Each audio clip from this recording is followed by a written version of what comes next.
All these vrittis are controllable. You are spirit, the self. In the ideal state, these vrittis are your servants. The whole mental process is your instrument. It's like an umbrella you have. You use it when you walk around, and then you come back, fold it, and put it away.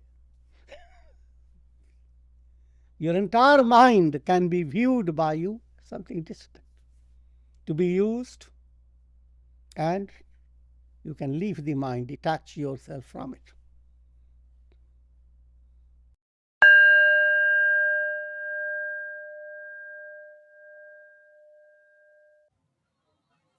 Om Yogena Chittasya Padena Vacham Malam Sharirasya Cha Vaidyakena Yopakarot Tam Pravaram Muninam Patanjalim Pranjaliranatosmi. I offer adorations to the best of sages, sage Patanjali, who gave to the world the scripture of yoga for purifying the chitta, the mind stuff, and the scripture of Vairagya, the scripture of Ayurvedic medicine, for purifying the body, and gave the scripture of grammar for purifying speech. The versatile genius, Patanjali. In his time, he gave 3 scriptures: grammar for speech, Ayurvedic scripture for health, and his main focus was the health of enlightenment of the mind, the real health.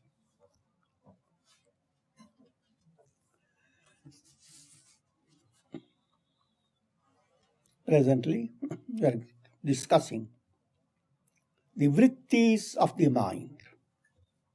Vrittis are thought waves. Yogaschitta vritti nirodha. Yoga, which is the goal, it consists in controlling the thought waves of your mind. The term control has 2 aspects. As long as you are using the mind, use it well. That's one type of control. Another, shake it off.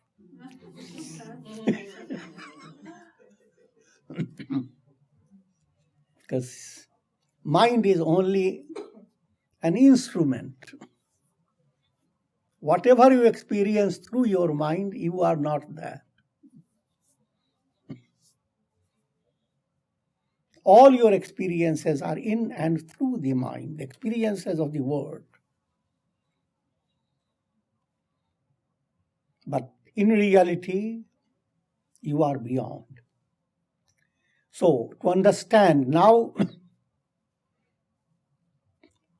controlling the mind at the first stage, how to improve upon your mind.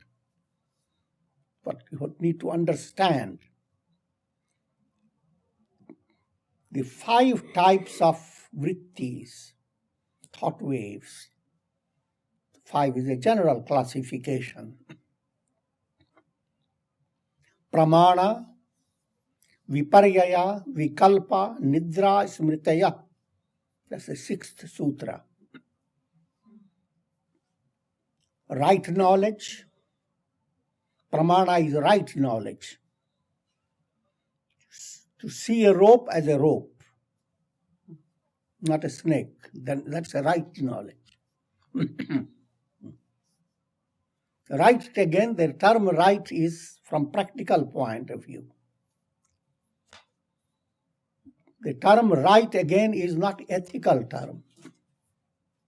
You have to avoid a lot of right knowledge in order to pursue your sadhana.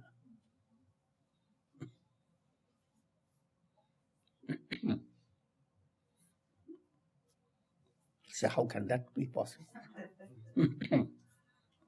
It is right knowledge that there is no sky. But avoid that. Enjoy the sky. It is right knowledge that the earth is not steady. It's moving.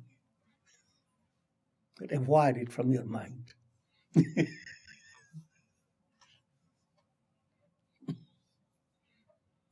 Each one of them can be positive or negative. That's what the teaching is being given. First, to understand all your experiences, they are constituted of these five. Pramana, right knowledge. Viparyaya, wrong knowledge.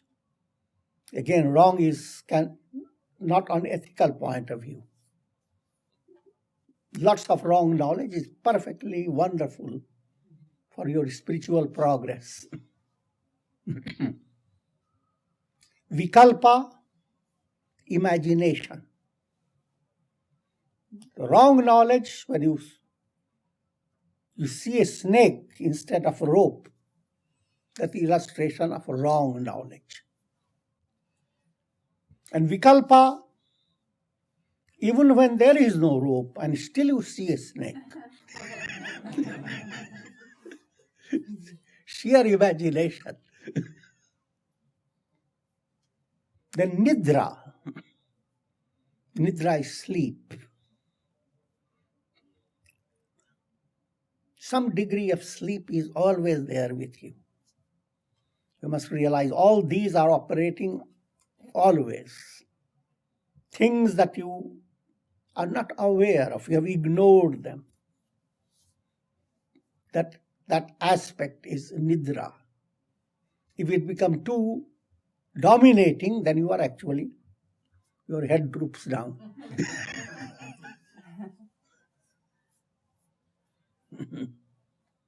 And the last one is smriti, smritaya. Remembering all the experiences that you gain on the basis of right knowledge, wrong knowledge, imagination, sleep. They create their impressions. And those impressions enable you to recollect those experiences. That recollecting aspect is smriti. All the five are always together in your life. Pratyaksha, anuman, agamaha, pramanani. Right knowledge, to understand, there are three avenues to right knowledge. Direct perception. You see, you touch, you hear. Inference. You simply see smoke, but you know that there is fire.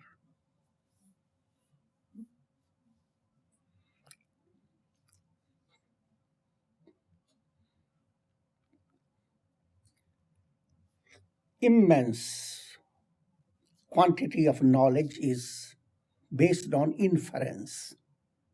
All these studies of science, etc. Nobody has gone to the pole star. Still they know how distant the pole star is. Calculated how long exactly it takes the ray to come from pole star to here. And it's perfectly. From the practical point of view, all this accurate knowledge based on inference. And the third one is agama. That's based on the authority of sages. Sages who have attained enlightenment, or sages who are highly advanced, and they have composed the scriptures. The scriptural knowledge is Agam Praman, spiritual aspirants. They try to understand the scripture under proper guidance. And that is not stepped over. Simply because you don't understand it, therefore it doesn't matter. So, when we speak of right knowledge, it's all these three are involved. The direct experience, inference, and testimonial knowledge or authentic knowledge. Wrong knowledge, viparyayo mithya jnanam atad rupa pratishtitam. Wrong knowledge is that which is not established in the right form of the object. You enter in a semi-dark room and there is a rope. Your vritti should fit in with the rope exactly as it is. But because of that obstruction of light, it doesn't fit in. Not having exactly molded itself to that rope, it becomes molded into a snake.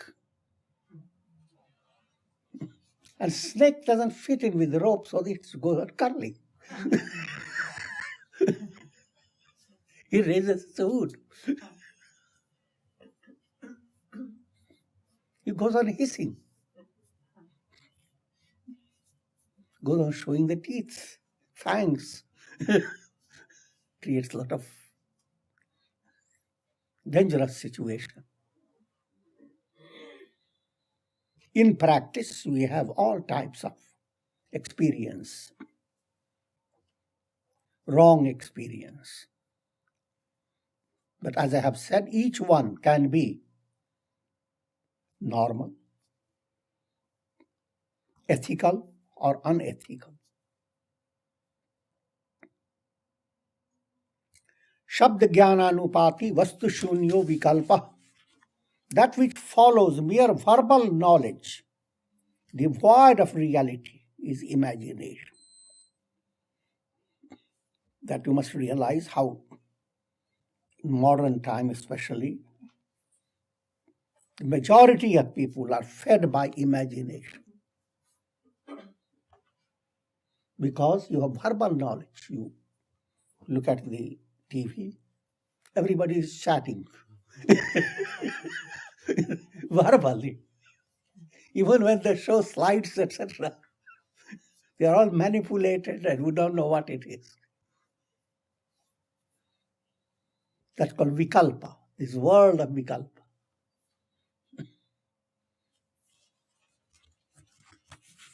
So therefore, if you are in a wrong association, you are fed with lots of negative type of vikalpa. Mind becomes soaked in with so many erroneous knowledge.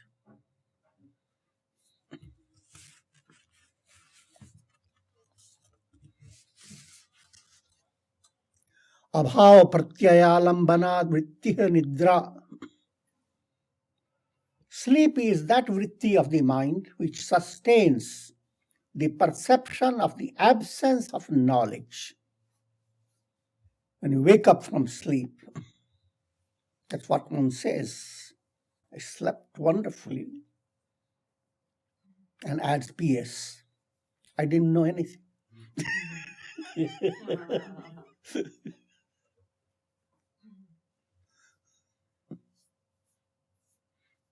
That's impossible.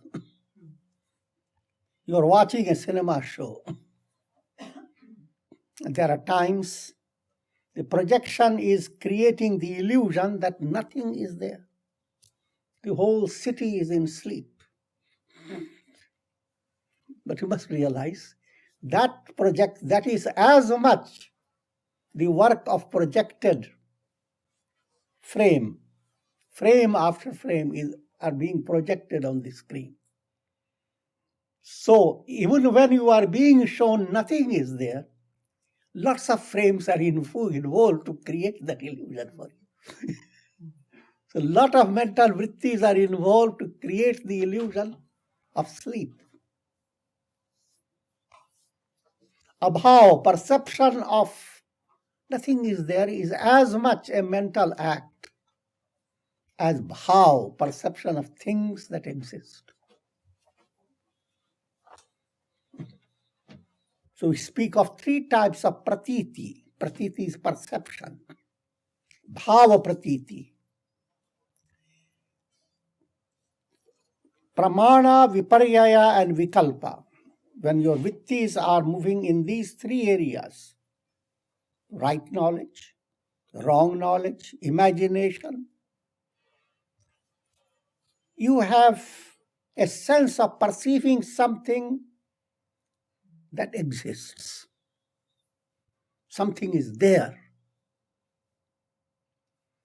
Sleep, on the other hand, is the perception nothing is there. It's called abhav pratiti.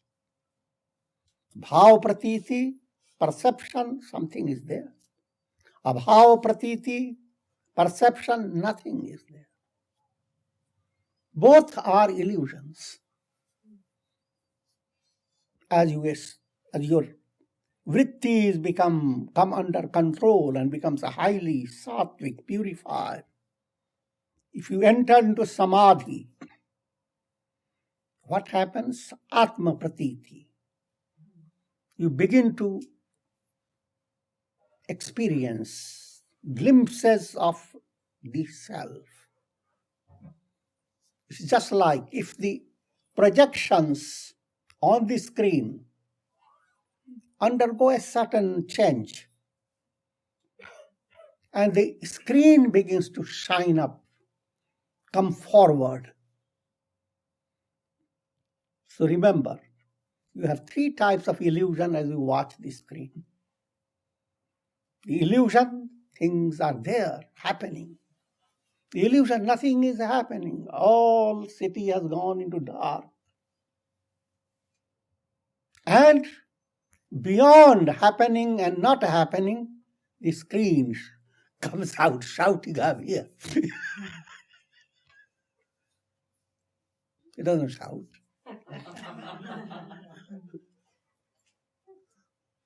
That's Atma Pratiti. The best of your perception is Atma Pratiti. To have awareness of I am, the real self.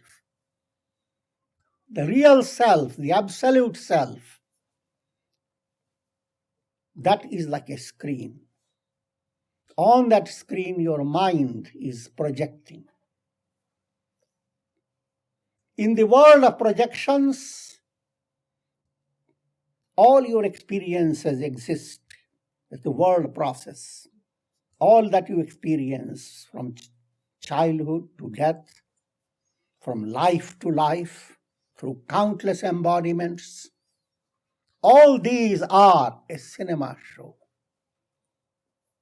Some shows require a lot of thinking, reflecting. Some shows are very simple. Even children get involved.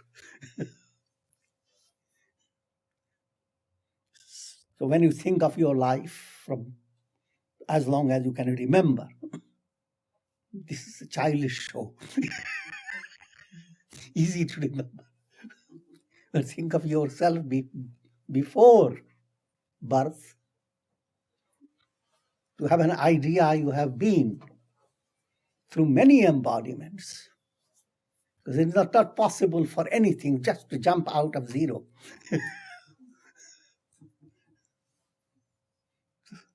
Since the creation began, you have been there. Even that term began is an illusion.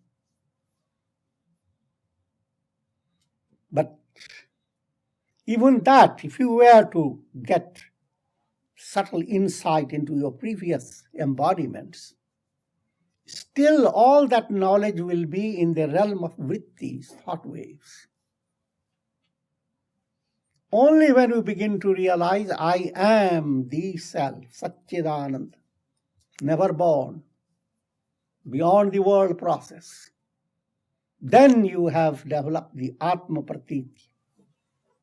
Atma Pratiti begins to dawn if you enter into Samadhi in degrees. The climax is realization of the self.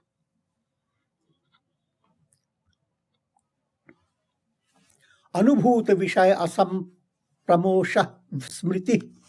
In the absence of Atma Smriti, first, the Sutra means memory is recollection of an object already experienced without any distortion. The object implies anything that you have stored in your mind, all types of experiences. Memory means recalling that experience exactly as you had. That's called healthy memory. Otherwise, memory can be defective. You remember only one part of it. You remember when I was your childhood days, how happy you were. One part you remember, you were very happy. Another part you don't remember, that everybody will just dangle you up.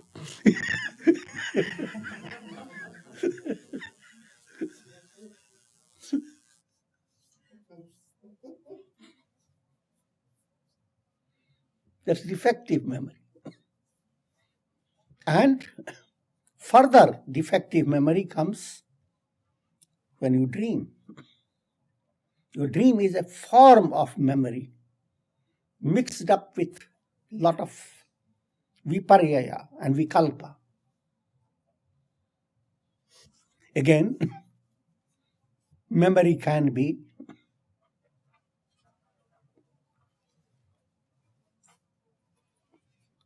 in harmony with your spiritual movement, or it can be negative. So if your memory is in harmony with it, no matter whatever type of memory you have, just like I said about pramana, whether it is right knowledge. If right knowledge puts your mind into constant rajas tamasic state, then it is not the right, not spiritually right. Same applies with memory. But when you define memory, that memory is that which must exactly bring to your mind the way you have experienced it, without stealing anything from. The term has been used there, without stealing away any pinch of your experience. Asam pramosha, without any distortion.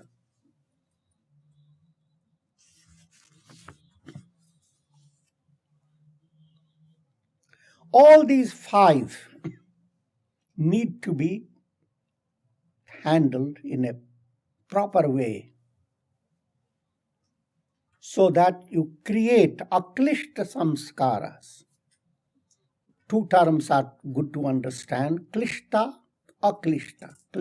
Klishta means mind that is drawing impressions based on five factors. First, ignorance, called avidya. Next, egoism, asmita. Next, raga, attachment. Loving an object because of a limited mind. And then hating it again because of a limited mind. Love and hate arising out of a conditioned mind. The vrittis that flow along with these, they are called klishta vrittis. They are creating more afflictions, and they will become the basis for coming back into the world again and again. Lots of karmas. So as I was telling, kleshas, ignorance, egoism, attachment, hatred, call it like, dislike, and fear of death. That's the grossest aspect of klesha, which means when you view yourself as nothing but the body, and your mind is tormented constantly, because if you watch your body and suddenly it doesn't appear in the mirror,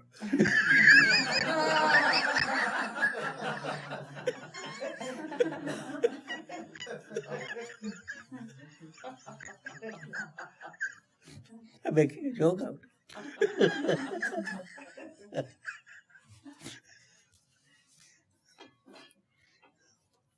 It's a constant,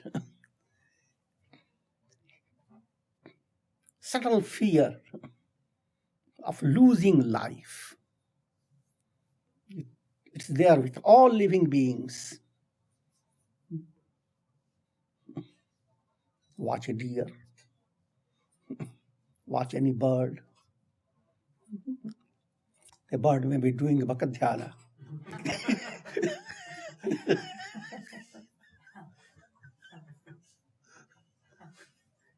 Seated by the water in meditation. But constantly aware.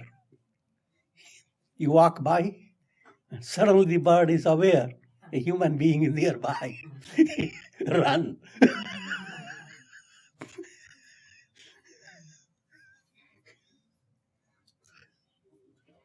And that phenomenon exists in all, no matter how intelligent you are. A fly is coming here, you are already aware it shouldn't get into your eye. It's called Abhinivesh Klesha. A general form of Abhinivesh Klesha, that's normal. But mind sometimes becomes more and more involved in it.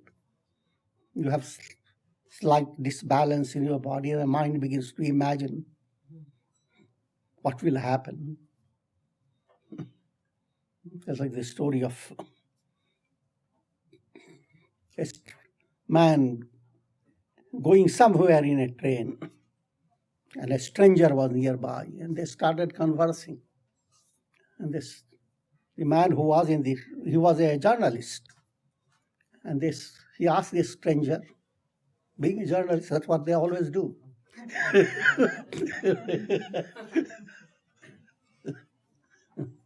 Who are you and where are you going and what are you going to do? The stranger says, I'm the spirit of cholera. I'm going to Egypt. I'm going to kill 60 people. The journalist became frightened. He stayed away. In a month, again the same situation. He sees the same spirit. A journalist complains that you are a liar. You said you were going to kill 60 people, but 6,000 people have been killed. The spirit of color said, I killed only 60 people. Others died out of fear.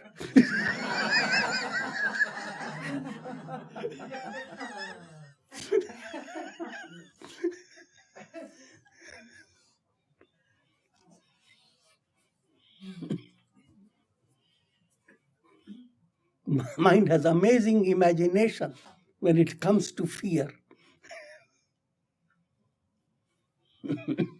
Can exaggerate your fear to such an extent that can't get out of it.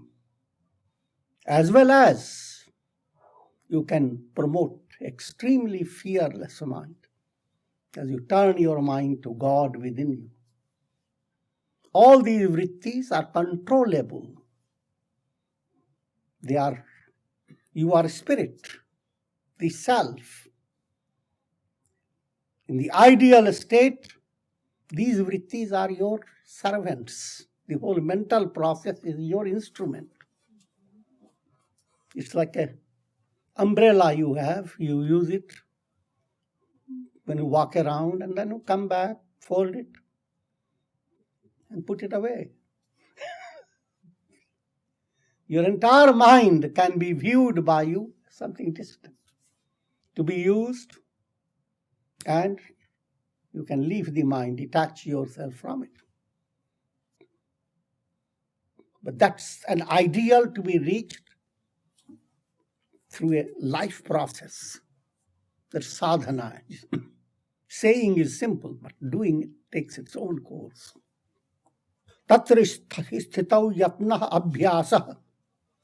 Two great methods are there for dealing with these thought waves. How to control them.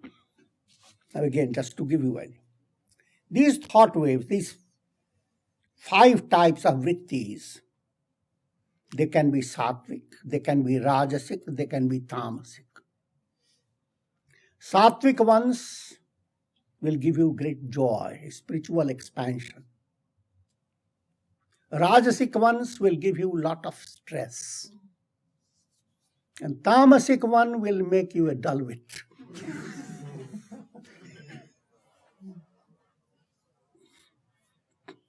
The term is moha. Sukh, dukh and moha. Sukh, if there is sattvic. Rajasic, dukh.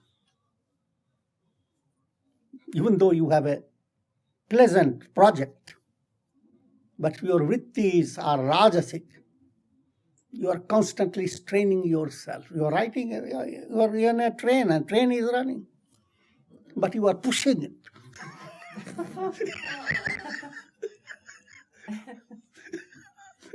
And get exhausted.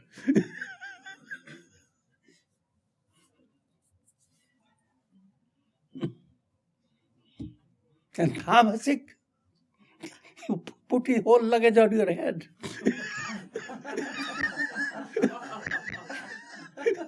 Can't trust the train.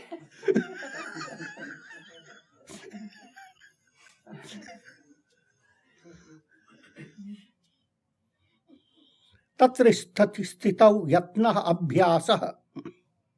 Abhyasa is the repeated effort to secure the steadiness of the mind. Now, your effort should be secure. Firstly, to understand, it is within your potentiality, it is within your capacity to control the thought waves of your mind and to become enlightened. And you should not leave any stone unturned. Don't take it literally.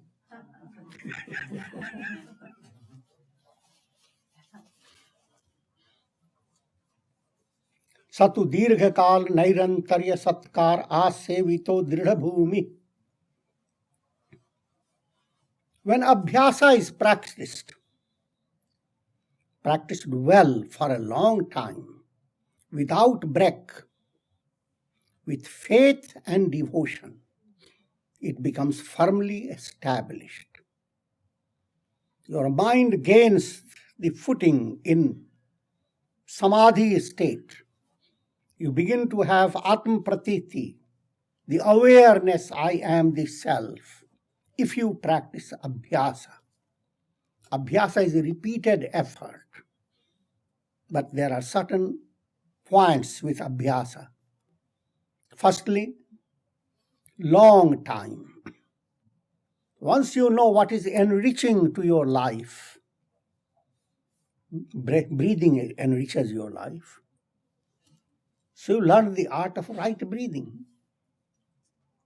Don't ask the question, how long?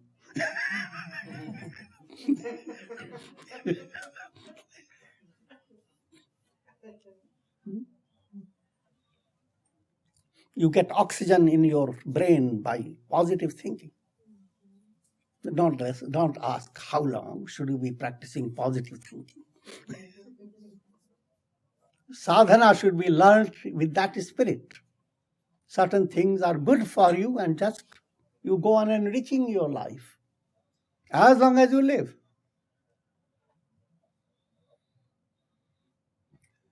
Next point is important. Nairantaryam. It should be day by day, without break. It should not be off and on, a jerky practice. For example, you are doing japa or meditation. You say to yourself, today I'm too sleepy. I will do double japa tomorrow. No harm in that. But that is not the ideal. You will get more benefit if you train yourself to do it day by day. If you don't, then that's a different matter. You need to adjust. Some flexibility is there. But you should not have that type of habit of doing things off and on. Suddenly you miss your yoga exercises for a whole month. And then you begin to remember how happy I was when I was doing it. So now we become too eager and start doing too much. And so forth.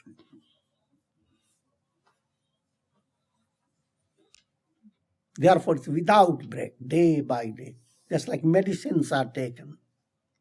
You don't use your foxy skill that one day I will eat the whole thing. The whole bottle. But you take it day by day. Day by day, you may not have the exact experience. You always, things are not always positive. That doesn't matter. With faith and devotion, that comes subtle point that will help you. You have to have faith. Greater Shraddha you have, more effective is your sadhana. Whenever people say, what should I do? I'm doing this. What else should I do? The answer is always, add more sugar to it.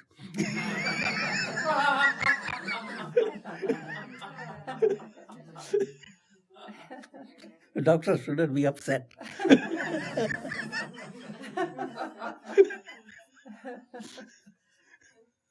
Sugar means good feeling, devotion. Bring your feeling more and more to it. And try to create more up-to-date style of sugar. That even a little of it makes it very sweet. The type of feeling that makes your sadhana more effective.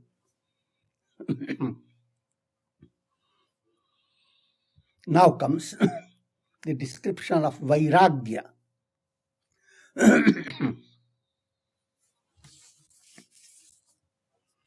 Drishta anushravika vishaya vitrishnasya vashikar sangya vairagyam. Vairagya is dispassion. Dispassion simply implies that you are able to use your mind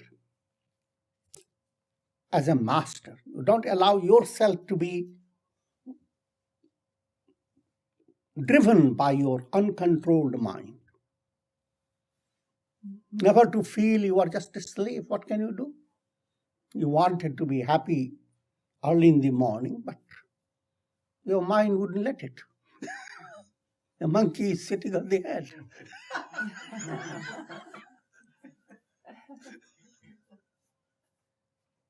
Vairagya means know that it is a monkey and know that it is your monkey.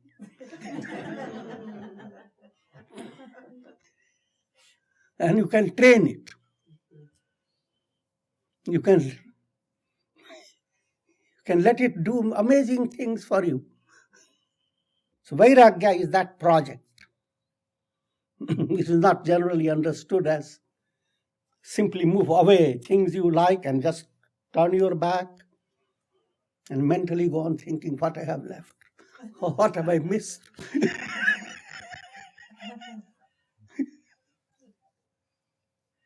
A strenuous way of turning away from the enjoyments of the world.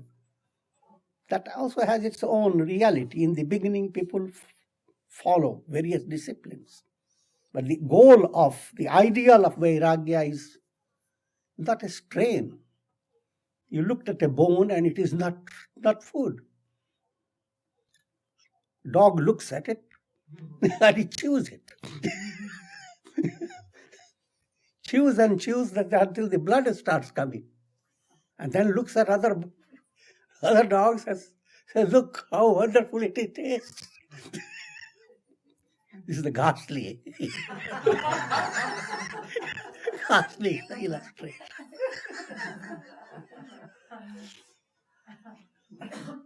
All enjoyments of the world are very similar.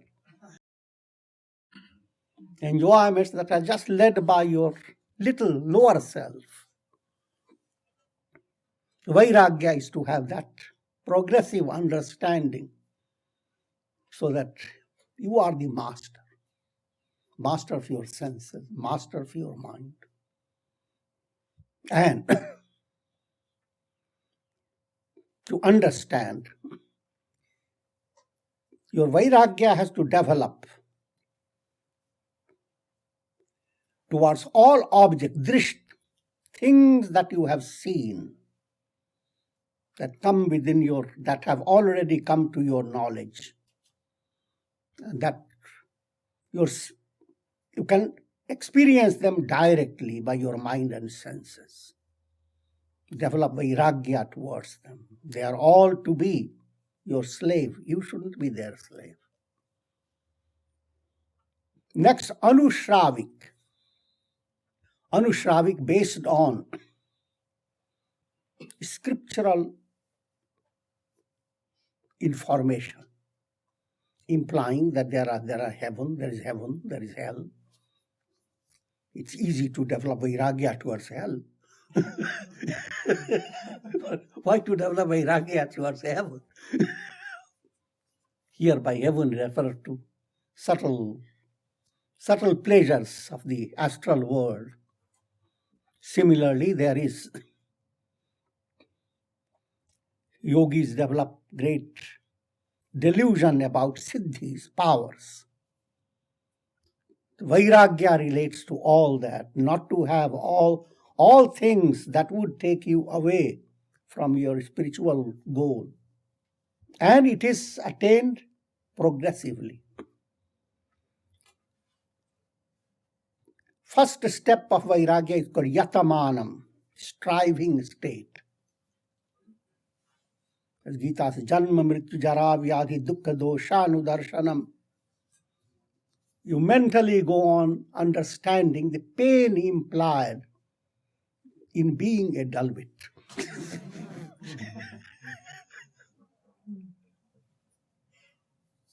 You allowed your mind to stay dull. The result, come back again. Again to repeat, you are a child looking at mummy's face. And so I don't have to go into that. Again, facing a whole life. Similarly, think of all the pain that is involved when a person comes into the body and he has to face death. There is nothing in the world that can prevent it. The enormous challenge in the coming to the life, enormous exiting from it. And even if you forget about birth and death, Jara Vyadhi, you begin to get old. You don't have the same body. Day by day you adjust to a body that goes on complaining.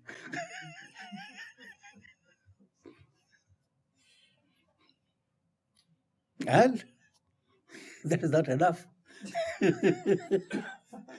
No matter how healthy you are, vyadhi, you can be afflicted by a disease.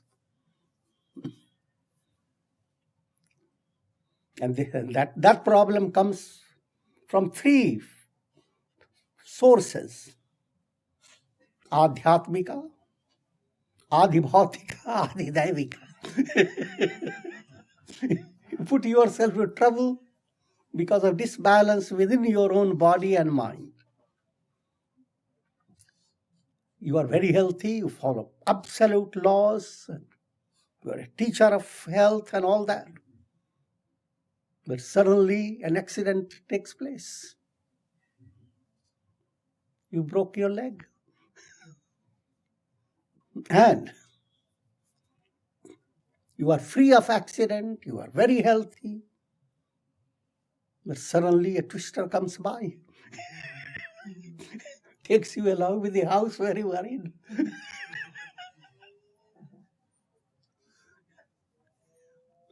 Allowing your mind to reflect upon these. This is the predicament of all human beings. So what is therefore substantial? To understand that all this is a drama in the realm of the mind, created by thought waves. Even if you have attained the highest, the best, they are still in the thought waves. You are seeing a cinema show. The reality is the screen type of reality. That's liberation. How to attain liberation should become your inner theme. And we will continue next time. Om Shanti Shanti. Om Purnamadaha Purnamidam Purnat Purnamudachyate Purnasya Purnamadaya Purnamevavashishyate. Om Shanti Shanti Shanti.